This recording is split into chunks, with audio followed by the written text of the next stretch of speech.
it's a pretty decent person. That's the thing. And I would say I'm not a bad person. If I saw me walking around there, I'd say, okay, he's okay. But when you say you got stupider, how do you think that happened? Well, in my opinion, again, and I'm only out of Scientology about a year or so, less than a year, officially. But in my opinion, what I've gathered as I wake up, it's a funny thing in Scientology. You feel as though you're waking up to the truth, the reality, or what really is. But what you're doing is waking up to the reality of Scientology, which is that, not the reality, which is the agreed upon universe of what is. And basically, in my opinion, the best thing you can be is yourself. And that's who you are.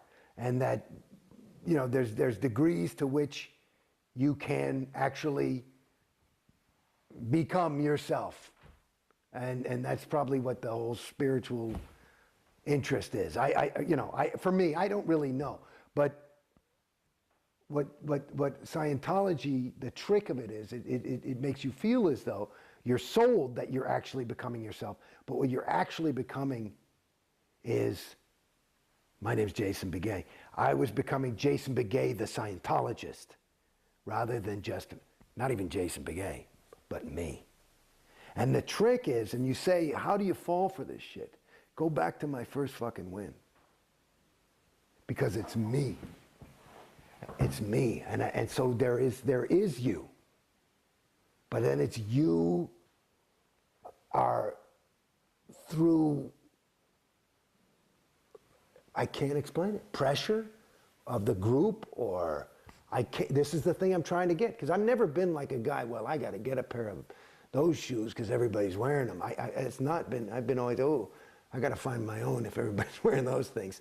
But it's like, and maybe that's how I got out to some degree, is that I always try, I'm not saying I had never, bought a BMW or whatever the fuck people want to do, but it's like, to me, it gives you a way of thinking that, at least for me and from what I observe of others, is not native to that person. I think, as I said before, in my opinion, I suspect, I'm no Dalai Lama, but I think that the best thing you can be is yourself. And that if you can do that truthfully, it'll be beautiful and successful and interesting. I don't know about success, like how you define it, but it'll be a worthwhile time spent. And what happens is you are sold, and again, the trap is good because you sell it to yourself. Because if you're not on course, you're wanting to be on course, or you should be on course. You've got your own self in jail. It's an autopilot gig. It's quite good. I think there's some hypnotism in there or something. I don't quite know, but it's quite surprising.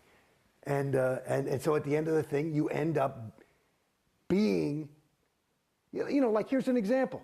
You start the ethics technology. So you start thinking, okay, and you start thinking in terms of the conditions of existence that he laid out, and that these are behaviors. And so now you're not just going, what the fuck, I think I need to take a walk, and I think I got to become, I'm going to be an insurance salesman, and that's my truth. It's, you have to go through these steps and do this. It's like retarded. It's not true. It's not true. And I did ethics cycles and conditions, and nothing changed. I've seen people who've done them and they've changed. So I don't know, whatever. But there's a placebo effect. I don't quite know.